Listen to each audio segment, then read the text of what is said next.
장애인 문화복지신문 제270호 제15면입니다. 하남시 지난해 각종 분야 스무두 개 기관상 수상. 하남시 시장 김상호 가 지난해 중앙정부와 경기도 등 기관 평가에서 총 22개의 상을 수상한 것으로 나타났다. 8일 시에 따르면 지속가능 교통도시평가, 국토교통부, 지방세외수입 운영실적 우수기관, 행정안전부, 청소년 수련시설 종합평가, 여성가족부, 지역사회권 강조사 유공, 질병관리본부, 자활사업 분야 유공, 보건복지부, 특정 생활패자원 회수 우수 유공, 경기도 등을 수상했다. 수상한 내역을 보면 교육, 건강, 교통, 복지, 건축, 세정, 환경 등 다양한 분야에서 수상, 성과를 인정받았다. 수상 내역 중 국토교통부 지속가능 교통도시 평가는 최우수상을 수상. 이는 6년 연속 수상으로 전국 지자체에서 유일하다. 또 지역사회권 강조사 및 자활산업 분야에서는 장관상을 수상하며 우수한 보건복지 행정서비스 수준을 보여주기도 했다. 청소년 부분 수상에서도 두각을 보였다. 지난해 초 덕풍 청소년 문화의지비 시설물 안전 위생 운영 전반에 걸쳐 높은 평가를 받아 여성가족부가 주최한 청소년 수련시설 종합평가에서 최우수 등급을 받았다. 이어 같은 해 4월 개관한 하남시 청소년 수련관은 전국 최초로 청소년관장제를 도입. 지난달 청소년 수련시설 우수사례 공모전에서 장려를 수상하기도 했다. 김상호 시장은 지난해 받은 많은 상들은 빛나는 하남으로 나아가기 위해 노력한 모든 공직자분, 그리고 시정에 적극적으로 협조해 주신 시민 여러분 덕분이라며 올 한해도 시민 모두가 좋아하는 하남시를 만들기 위해 공직자들과 최선을 다하겠다고 밝혔다. 하남도시공사 하남사랑의 나눔 성금 2,147만원 기탁. 하남시가 추진하는 이웃돕기 캠페인 하남사랑의 나눔의 어려운 이웃을 위한 온정의 손길이 이어지고 있다. 5일 시에 따르면 하남도시공사 대표 김경수 에서 하남사랑의 나눔의 성금 2,147만원을 기탁했다. 이날 기탁식에는 김남근 하남시 부시장을 비롯 하남도시공사 안충식 본부장 등 관계자들이 참석했다.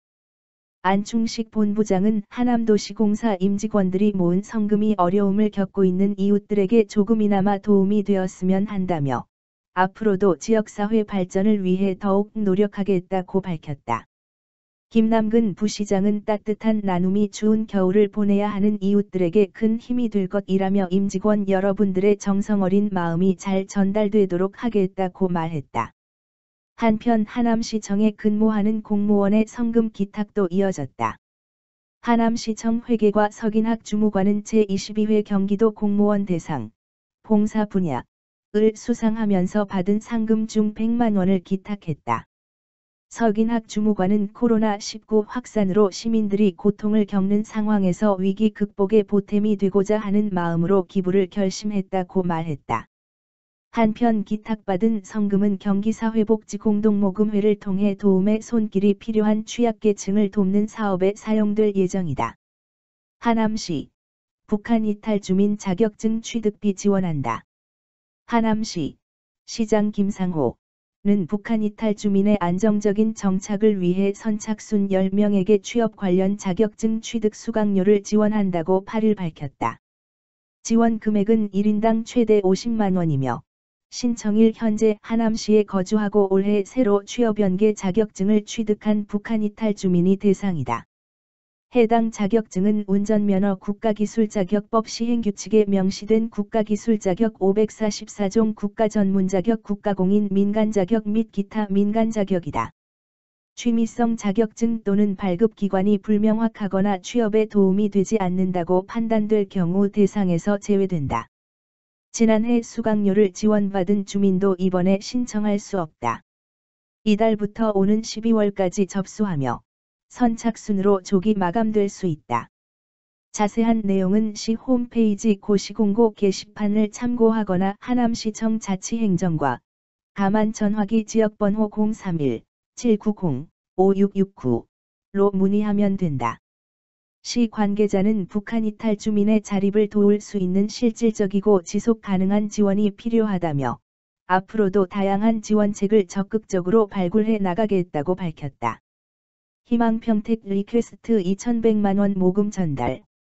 평택시 시장 정장선은 지난 2020년 한 해 동안 희망 평택 리퀘스트를 통해 220여 명의 시민이 기부에 참여해 2,100만 원이 모금되어 경제적으로 어려움을 겪고 있는 12가구에 소중하게 전달됐다고 밝혔다.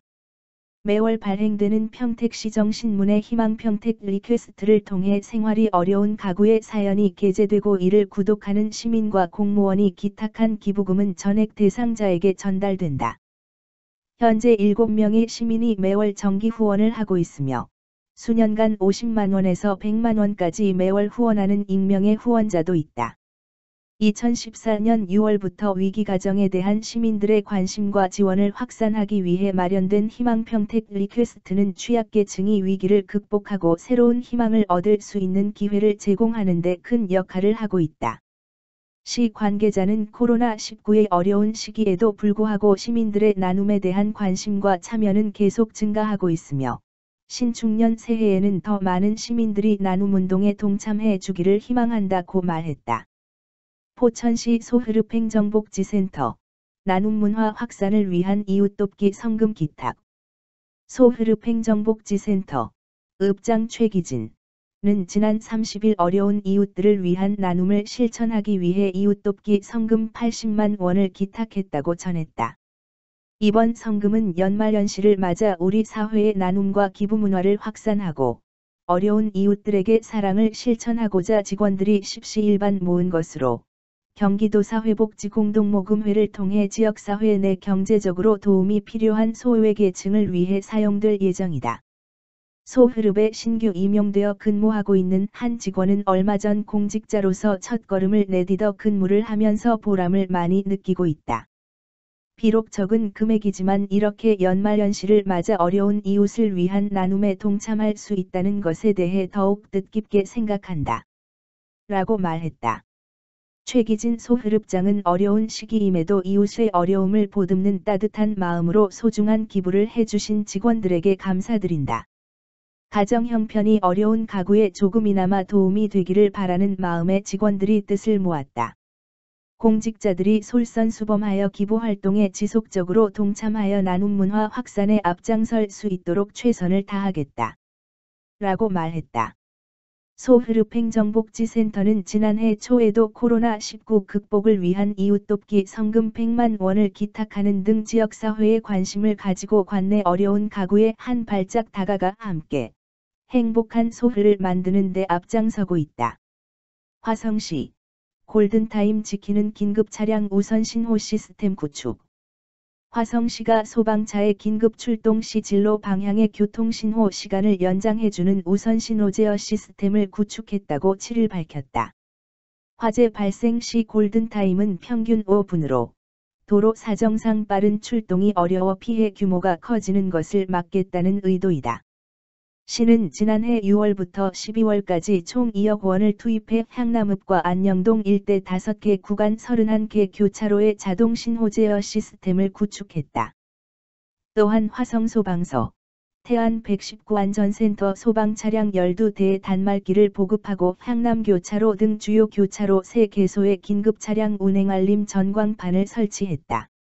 위급 상황이 발생해 차량이 출동하면 교통신호운영센터가 GPS로 차량의 위치를 추적해 교차로를 통과할 때마다 우선 신호를 부여해 빠른 진입을 돕고 도로 전광판으로 일반 차량에게 긴급 차량의 출동을 알려 도로 위 안전도 확보하는 방식이다. 강내향 첨단교통과장은 골든타임 확보는 시민의 생명과 재산을 지키는 일이라며 화성시 전역으로 시스템을 확대 구축해 보다 안전한 도시를 만들겠다고 말했다. 한편 화성시는 올해 국비 23억 원, 15억 원 총 38억 원을 투입해 신호제어 시스템 및 긴급차량 우선 신호제어 시스템을 확대 구축할 계획이다. 화성시 시립아동청소년센터 성과집 청춘동행 발간. 화성시가 시립아동청소년센터의 2년간의 기록을 담은 성과집 청춘동행을 4일 발간했다.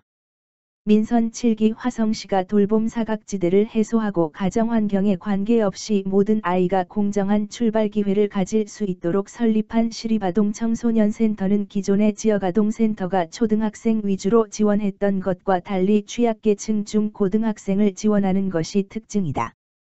시립아동 청소년센터는 2018년 12월 운영계획 수립을 시작으로 현재 동서남북 권역별 총 5개소가 설치됐으며 지난해까지 총 172명의 아동 및 청소년에게 문화체험, 교육, 급식, 정서지원, 안전 등의 돌봄 서비스를 지원했다. 이번 성과집에는 복지사각지대 아동 발굴 전달체계 구축, 맞춤형 아동 통합 사례 관리 서비스 제공 등 지난 2년간의 노력이 고스란히 담겼다. 특히 센터를 이용한 청소년들의 후기가 인터뷰와 에세이 등으로 수록되면서 아이들의 성장과 변화가 눈길을 끈다. 또한 삼성전자 DS 부문, 현대자동차 남양연구소 등 총 100여 개의 유관기관과의 민관합동 사업을 통해 취약계층 청소년 돌봄 네트워크를 구축하고 코로나19 사태 속에서 발빠르게 비대면 서비스를 제공하는 등 지역 돌봄 서비스가 가야 할 방향을 담아냈다. 신순정 아동보육과장은 그간의 사업 성과를 점검하고 앞으로의 비전을 공유하고자 이번 성과집을 발간하게 됐다며 앞으로 5개의 센터를 추가 설치하고 청소년 복지 안전망 구축에 최선을 다할 계획이라고 말했다.